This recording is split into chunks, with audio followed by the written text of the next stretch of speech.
4 ಮಾರ್ಕಿಗೆ ಬರ್ತಕ್ಕಂತಹ ಅಥವಾ 5 ಮಾರ್ಕಿಗೆ ಬರ್ತಕ್ಕಂತಹ ಸಮ್ ಅಪ್ಲಿಕೇಶನ್ಸ್ ಆಫ್ ಟ್ರಿಗೊನೋಮೆಟ್ರಿ, 4 ಮಾರ್ಕಿಗೆ ಬರ್ತಕ್ಕಂತಹ ಅರ್ಥಮೆಟಿಕ್ ಪ್ರೋಗ್ರೆಷನ್ ಅಂಡ್ 3 ಮಾರ್ಕಿಗೆ ಬರ್ತಕ್ಕಂತಹ ಕ್ವಾಡ್ರಾಟಿಕ್ ಇಕ್ವೇಷನ್ ಗೆ ಸಂಬಂಧಪಟ್ಟಂತೆ ಇಂಟ್ರೆಸ್ಟಿಂಗ್ ಪ್ರಾಬ್ಲಮ್ಸ್ ನೊಂದಿಗೆ ನಾನು ಈ ವಿಡಿಯೋದಲ್ಲಿ ಬರ್ತಾ ಇದ್ದೀನಿ.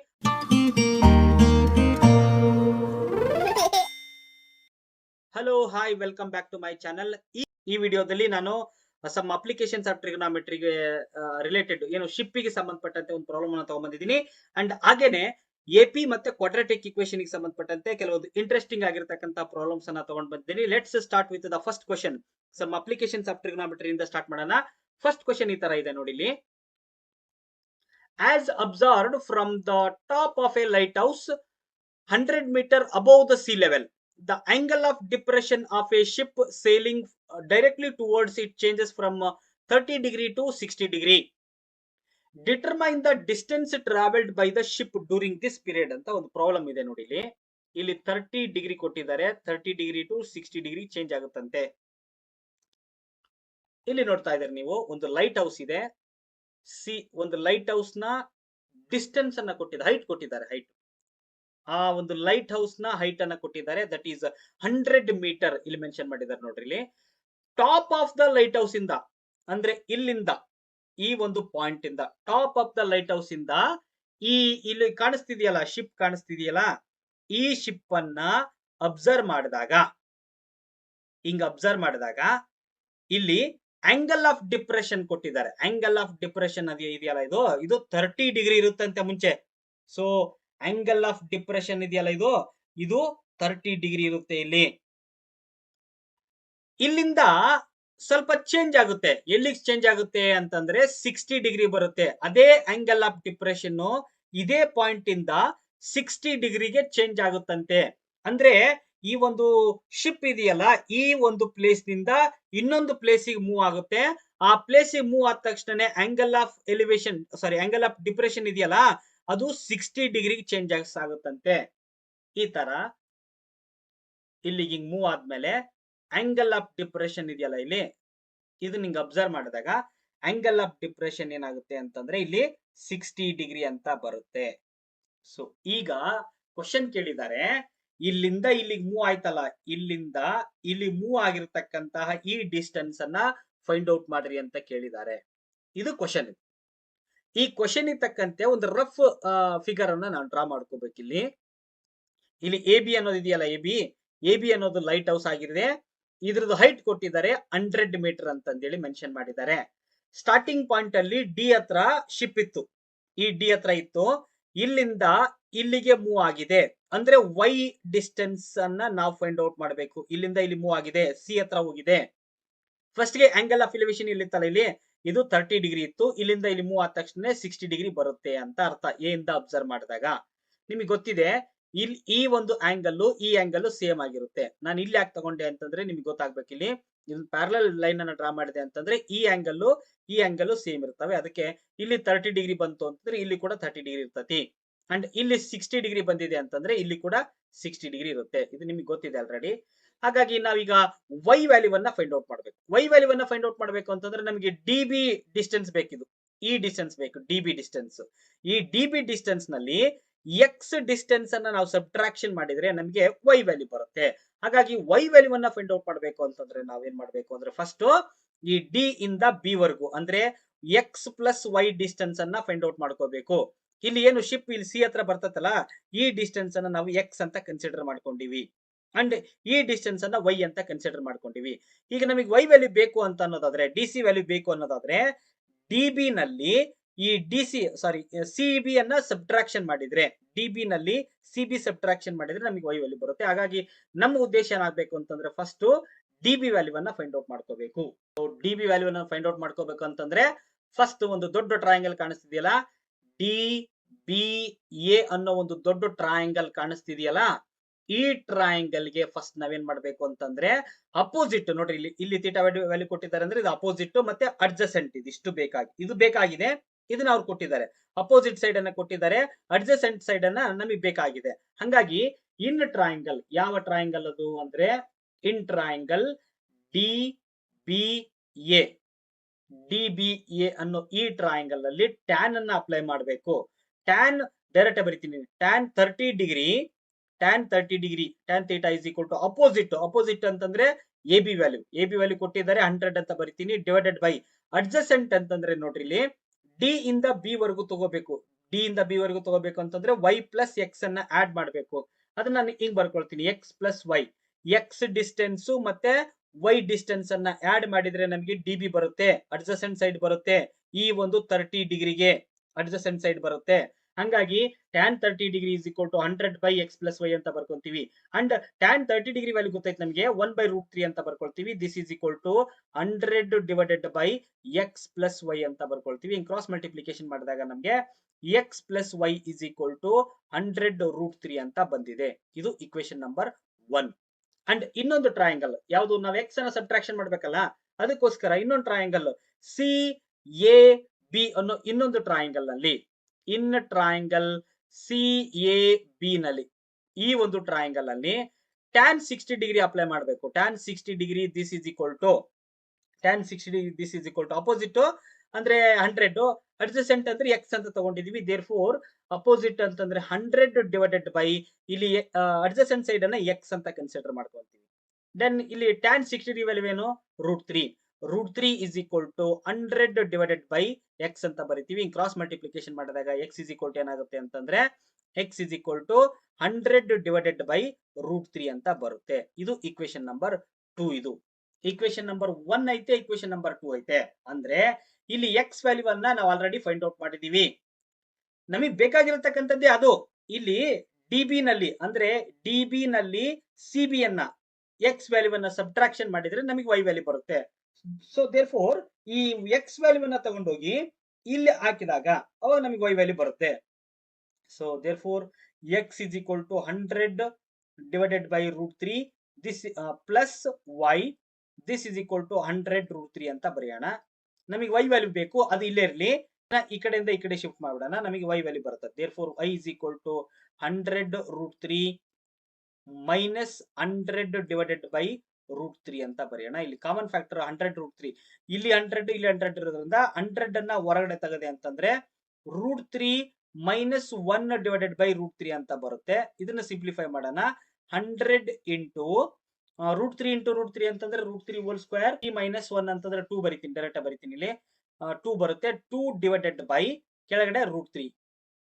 ಸೊ ಇಲ್ಲಿ 100 ಇಂಟು 2 ಅಂತಂದ್ರೆ 200 ಡಿವೈಡೆಡ್ ಬೈ √3 ಮೀಟರ್ ಅಂತ ಬರಿತೀವಿ. ಅಥವಾ ಇನ್ನೊಂದು ಸ್ಟೆಪ್ ನಲ್ಲಿ ಅದನ್ನ ಸಾಲ್ವ್ ಮಾಡಿದಾಗ ನಮಗೆ ಆ √3 ವ್ಯಾಲ್ಯೂ ಅನ್ನ ಕೊಟ್ಟಿದ್ದೆ ಅಂತಂದ್ರೆ 1.73 ಅಂತ ಬರ್ಕೊಂತೀವಿ. ಅಂದ್ರೆ 200 ಡಿವೈಡೆಡ್ ಬೈ √3 ವ್ಯಾಲ್ಯೂ 1.73 ಅಂತ ನಾವು ಬರಿತೀವಿ. 200 ಡಿವೈಡೆಡ್ ಬೈ 1.73 ಅಂತಂದ್ರೆ ಇದನ್ನ ಡಿವೈಡ್ ಮಾಡಿದಾಗ 115 ಅಂತ ಬರ್ತದೆ ನಮಗೆ. 115.60 ಅಂತ ಬರುತ್ತೆ. 60 ಸೆಂಟಿಮೀಟರ್ ಅಂತ ಬರುತ್ತೆ ಇದು. ಸೊ ಹಿಂಗೆ ನಾವು ಏನು ಈ ಒಂದು ಶಿಪ್ ಇದೆಯಲ್ಲ, ಇಲ್ಲಿಂದ ಇಲ್ಲಿ ಮೂವ್ ಆಗೋದಕ್ಕೆ 115.60 ಮೀಟರ್ ಮೂವ್ ಆಗಿದೆ ಅಂತಂದೇಳಿ ಒಂದು ಫಸ್ಟ್ ಪ್ರಾಬ್ಲಮ್ ನಲ್ಲಿ ಫೈಂಡ್ ಔಟ್ ಮಾಡಿದೀವಿ. ಅಗೇನ್ ನೆಕ್ಸ್ಟ್ ಪ್ರಾಬ್ಲಮ್ ಹೋಗೋಣ. ಎಪಿ ನಲ್ಲಿ ಬರ್ತಕ್ಕಂತ ಇನ್ನೊಂದು ಕ್ವಶನ್ ಇಲ್ಲಿ ನೋಡ್ತಾ ಹೋಗೋಣ. ಸೆಕೆಂಡ್ ಕ್ವಶನ್ ಹಿಂಗಿದೆ. The sum of first 7 terms of an AP is 49 and the sum of next 10 terms of this AP is 240. Find the AP ಅಂತ ಕೊಟ್ಟಿದ್ದಾರೆ. ಅಂದ್ರೆ ಇಲ್ಲಿ ಸಮ್ ಆಫ್ ಫಸ್ಟ್ 7 ಟರ್ಮ್ಸ್ ಅನ್ನ ಅವರೇ ಫೈಂಡ್ ಔಟ್ ಮಾಡಿಕೊಟ್ಬಿಟ್ಟಿದ್ದಾರೆ. ಅಂದ್ರೆ S7 ಅನ್ನ find out ಮಾಡಿಕೊಟ್ಟಿದ್ದಾರೆ. That is equal to 49 ಅಂತ ಒಂದಿದೆ. And the sum of next 10 terms ಅಂತ ಹೇಳಿದ್ದಾರೆ. Remember this one. Next 10 terms ಅಂತಂದ್ರೆ ನೋಡ್ರಿ, A1 A2 A3 ಹಿಂಗೆ ಬರಿತಾ ಹೋಗ್ತೀವಿ ಅಪ್ ಟು ಇದು ನೋಡ್ರಿ, ಇಲ್ಲಿ ಈ 7 ಮತ್ತೆ ಇದು ನೆಕ್ಸ್ಟ್ 10 ಟರ್ಮ್ಸ್ ಅಂದ್ರೆ 17 ಟರ್ಮ್ಸ್ ಆಗ್ತದೆ. ಅಂದ್ರೆ A7 A3 A4 A5 A6 A7 A8 A9 A10 ಹಿಂಗೆ ಬರಿತಾ ಹೋಗ್ತೀವಿ ಅಪ್ ಟು A17 ವರೆಗೂ. ಅಂದ್ರೆ ಇಲ್ಲಿ ಫಸ್ಟ್ 7 ಟರ್ಮ್ಸ್ ಅನ್ನ ಆಡ್ ಮಾಡಿಬಿಟ್ಟು ಕೊಟ್ಟಿದ್ದಾರೆ. That is 49. And the sum of next 10 terms ಅಂತ ಹೇಳಿದ್ದಾರೆ. ನೆಕ್ಸ್ಟ್ 10 ಟರ್ಮ್ಸ್ ಅಂತಂದ್ರೆ ಇವು ಕೂಡ 10 ಟರ್ಮ್ಸ್ ಆಗ್ತವೆ. ಆದ್ರೆ ಇದು ಎಲ್ಲಿಂದ ಸ್ಟಾರ್ಟ್ ಆಗುತ್ತೆ ಅಂತಂದ್ರೆ A8 ಇಂದ ಸ್ಟಾರ್ಟ್ ಆಗುತ್ತೆ.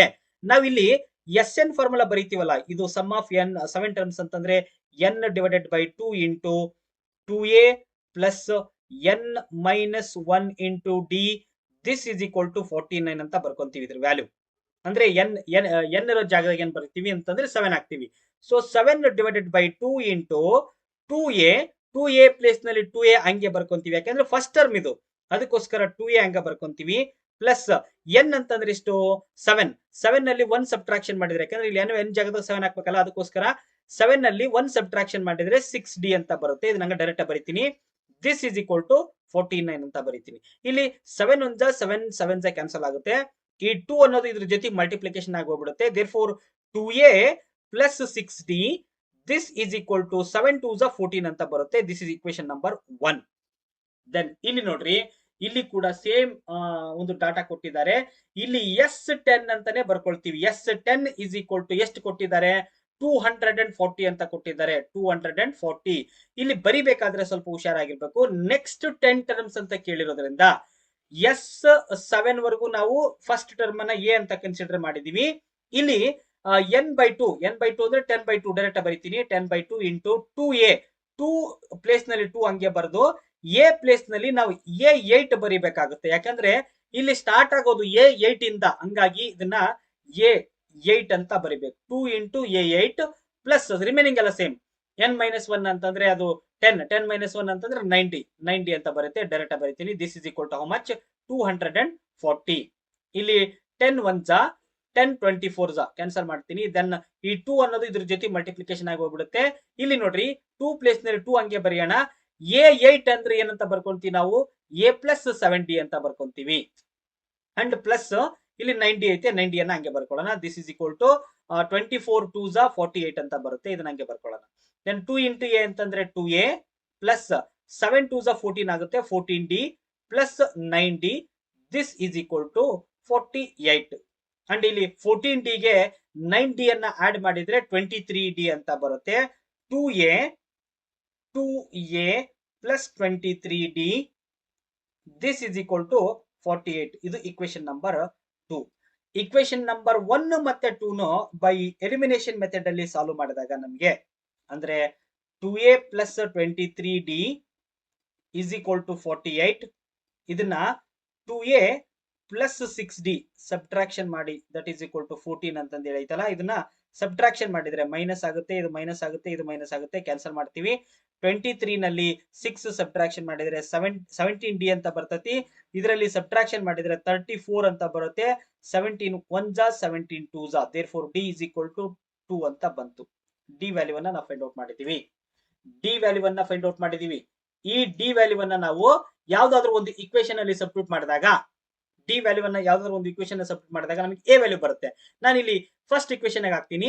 2 ಇಂಟು ಎ ಅಂತಂದ್ರೆ 2a ಹಂಗೆ ಬರ್ಕೊಳ್ಳೋಣ. ಪ್ಲಸ್ 6 ಪ್ಲೇಸ್ ನಲ್ಲಿ 6 ಇಂಟು 2 ಅಂತಂದ್ರೆ 2 ಇದನ್ನ 2 ಹಂಗೆ ಬರೆಯೋಣ. This is equal to 14.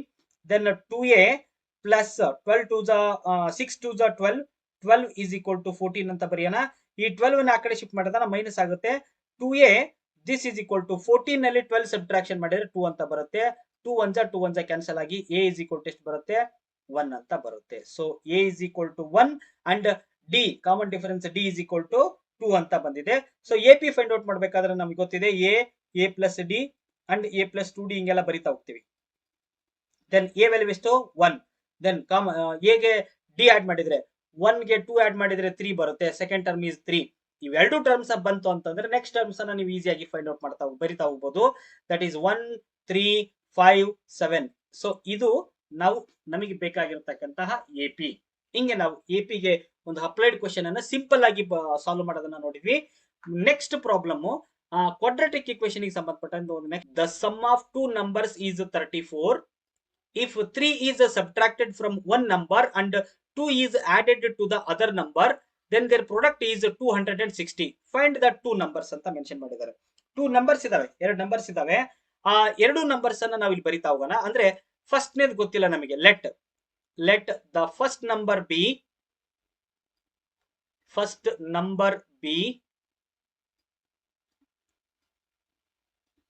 ಅಂದ್ರೆ ಫಸ್ಟ್ ನಂಬರ್ ಅನ್ನೋದು x ಆಗಿರ್ಲಿ, x ಇದೆ. And the second number be ಇದು y ಆಗಿರ್ಲಿ. ಅಕಾರ್ಡಿಂಗ್ ಟು ಕ್ವಶನ್ ನಮಗೆ ಅವ್ರು ಕೊಟ್ಟಿದ್ದಾರೆ the sum of two numbers is 34 ಅಂತ ಮೆನ್ಷನ್ ಮಾಡಿದ್ದಾರೆ. ಅಂದ್ರೆ ಈ ಎಕ್ಸ್ ಮತ್ತೆ ವೈ ಅನ್ನ ಆಡ್ ಮಾಡಿದ್ರೆ ಅವರೇ ಮೆನ್ಷನ್ ಮಾಡಿದಾರಲ್ಲ, first number x second number y ಅಂತಂದೇಳಿ. ಸೊ ಎರಡು ನಂಬರ್ಸ್ ಗಳನ್ನ ಆಡ್ ಮಾಡಿದೆ ಅಂತಂದ್ರೆ x plus y is equal to 34 ಅಂತ ಬರುತ್ತೆ. ಇದು ಇಲ್ಲಿ ವೈ ಅನ್ನ ಇಲ್ಲಿ ಇಟ್ಕೊಳ್ಳೋಣ, ಈ ಎಕ್ಸ್ ಅನ್ನ ಆ ಕಡೆ ಶಿಫ್ಟ್ ಮಾಡಿದ್ರೆ ನಮ್ಗೆ ಏನ್ ಬರುತ್ತೆ, y is equal to 34 minus x ಅಂತ ಬರ್ಕೊಳ್ಳೋಣ. This is equation number 1. ಇದು ಅಂದ್ರೆ ಎಲ್ಲೆಲ್ಲಿ ವೈ ಇರ್ತದೋ ಅಲ್ಲಿ 34 ಮೈನಸ್ ಎಕ್ಸ್ ಅಂತ ನಾವು ಸಬ್ಸ್ಟಿಟ್ಯೂಟ್ ಮಾಡಬಹುದು. ಅಂಡ್ ಇನ್ನೊಂದು ಏನ್ ಹೇಳಿದ್ದಾರೆ ಅಂತಂದ್ರೆ, ಇನ್ನೊಂದು ಕಂಡೀಷನ್ ಅಲ್ಲಿ if 3 is subtracted from one number, ಅಂದ್ರೆ ಫಸ್ಟ್ನೇ ನಂಬರ್ ಅನ್ನ ನಾವು ಎಕ್ಸ್ ಅಂತ ತಗೊಂಡಿದ್ವಲ್ಲ, ಇದಕ್ಕೆ ನಾವು 3 ನ ಸಬ್ಟ್ರಾಕ್ಷನ್ ಮಾಡೋಣ, ಅಂದ್ರೆ ಎಕ್ಸ್ ಮೈನಸ್ 3 ಅಂತ ಬರ್ಕೊಳ್ಳೋಣ. And 2 is added to the other number, ಅಂದ್ರೆ ಇನ್ನೊಂದು ನಂಬರ್ ಇತ್ತಲ್ಲ, ಇನ್ನೊಂದು ನಂಬರ್ ವೈ ಅಂತ ತಗೊಂಡಿದ್ವಲ್ಲ, ಆ ವೈಗೆ 2 ನ ಆಡ್ ಮಾಡಿದ್ರೆ ಅವಾಗ ಇವೆರಡು ಪ್ರಾಡಕ್ಟ್ ಮಾಡಿದ್ರೆ ಮಲ್ಟಿಪ್ಲಿಕೇಶನ್ ಮಾಡಿದ್ರೆ ನಮಗೆ 260 ಅಂತ ಬರುತ್ತಂತೆ. ಇದು ಒಂದು ಕಂಡೀಷನ್. ಸೊ ಇಲ್ಲಿ ಬೈನಾಮಿಯಲ್ ಇದೆ, ಇವೆರಡು ಮಲ್ಟಿಪ್ಲಿಕೇಶನ್ ಮಾಡಿದಾಗ x into y x y plus 2x minus 3y plus into minus minus 2 3 6, this is equal to 260 ಅಂತ ಬರುತ್ತೆ. ಅಂಡ್ ಇಲ್ಲಿ ವೈ ವ್ಯಾಲ್ಯೂ ಅನ್ನ ನಾವು 34 ಮೈನಸ್ ಎಕ್ಸ್ ಅಂತ ನಾವು ಸಬ್ಸ್ಟಿಟ್ಯೂಟ್ ಮಾಡಬಹುದು. ಎಲ್ಲೆಲ್ಲಿ ವೈ ಇರುತ್ತೋ ಅಲ್ಲಿ ಬರಿಬಹುದು, ಅಂದ್ರೆ 34 ಮೈನಸ್ ಎಕ್ಸ್ ಅಂತ ಬರಿಬಹುದು. ದೇರ್ಫೋರ್ ಎಕ್ಸ್ ಪ್ಲೇಸ್ ನಲ್ಲಿ ಎಕ್ಸ್ ಹಂಗೆ ಬರೆಯೋಣ, ವೈ ಅಂತಂದ್ರೆ 34 ಮೈನಸ್ ಎಕ್ಸ್ ಇಂಟು ಬ್ರಾಕೆಟ್ ನಲ್ಲಿ ಪ್ಲಸ್ 2 ಇಂಟು 2x ಅನ್ನ ಹಂಗೆ ಬರ್ಕೊಳ್ಳೋಣ. ಇನ್ ಟರ್ಮ್ಸ್ ಆಫ್ ನಾವು ಎಕ್ಸ್ ನಲ್ಲಿ ಬರಿತಾ ಹೋಗೋಣ ಅಷ್ಟೇ. ವೈ ಜಾಗದಲ್ಲಿ 34 ಮೈನಸ್ ಎಕ್ಸ್ ಅನ್ನ ಸಬ್ಸ್ಟಿಟ್ಯೂಟ್ ಮಾಡ್ತಾ ಹೋಗೋಣ. ಇದು ಎಲ್ಲದೂ ಕೂಡ ಏನಾಗಿರ್ಬೇಕು ಅಂದ್ರೆ ಎಕ್ಸ್ ಫಾರ್ಮ್ ನಲ್ಲಿ ಇರಬೇಕು. ನಮಗೆ ಕ್ವಾಡ್ರಾಟಿಕ್ ಇಕ್ವೇಶನ್ ಬೇಕು. ಇದು ಅಪ್ಲೈಡ್ ಕ್ವಶನ್ಸ್ ಅಂತ ಗೊತ್ತಾದ ತಕ್ಷಣನೇ, ಇದು ಕ್ವಾಡ್ರಾಟಿಕ್ ಇಕ್ವೇಶನ್ ಸಂಬಂಧಪಟ್ಟಂತೆ ಅಂತ ಗೊತ್ತಾದ ತಕ್ಷಣ ನೀವೇನ್ ಮಾಡ್ಬೇಕು ಅಂದ್ರೆ ಕ್ವಾಡ್ರಾಟಿಕ್ ಇಕ್ವೇಶನ್ ಬರೋ ರೀತಿಯಲ್ಲಿ ಇದನ್ನ ನೋಡ್ತಾ ಹೋಗಬೇಕು. ಸೊ ಇಲ್ಲಿ ಮೈನಸ್ ಐತೆ, ಮೈನಸ್ ಬರೆಯೋಣ. 3 ಇಂಟು ವೈ ಪ್ಲೇಸ್ ನಲ್ಲಿ ಏನು ಬರೆಯೋಣ, 34 ಮೈನಸ್ ಎಕ್ಸ್ ಅಂತ ಬರೆಯೋಣ. ಮೈನಸ್ 6 ಈಸ್ ಈಕ್ವಲ್ ಟು 260 ಅಂತ ಬರುತ್ತೆ. ಇದನ್ನ ನೀವು ಒಂದು ಕ್ವಾಡ್ರಾಟಿಕ್ ಇಕ್ವೇಶನ್ ತಗೊಂಬರಿ. ಇಲ್ಲಿ ಮಲ್ಟಿಪ್ಲೈ ಮಾಡ್ಬಿಡ್ತೀನಿ.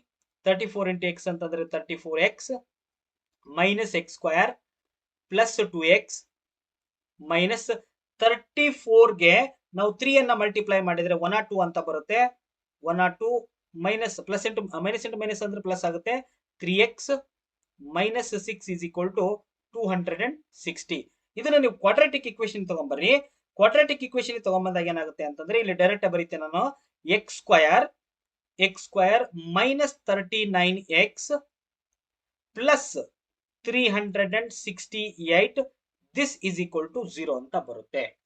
ಸೊ ಇದು ಒಂದು ಕ್ವಾಡ್ರಾಟಿಕ್ ಇಕ್ವೇಶನ್ ಬಂದಿದೆ ನಮಗೆ. ಇಲ್ಲಿಂದ ಏನ್ ಮಾಡ್ಬೇಕು ಅಂತಂದ್ರೆ ಈ ಕ್ವಾಡ್ರಾಟಿಕ್ ಇಕ್ವೇಶನ್ ಬಂದಿರತಕ್ಕಂಥದ್ದನ್ನ ನಾವು ಸಿಂಪ್ಲಿಫೈ ಮಾಡಬೇಕು ಬೈ ಫ್ಯಾಕ್ಟರೈಸೇಷನ್ ಮೆಥಡ್ ಅಲ್ಲಿ.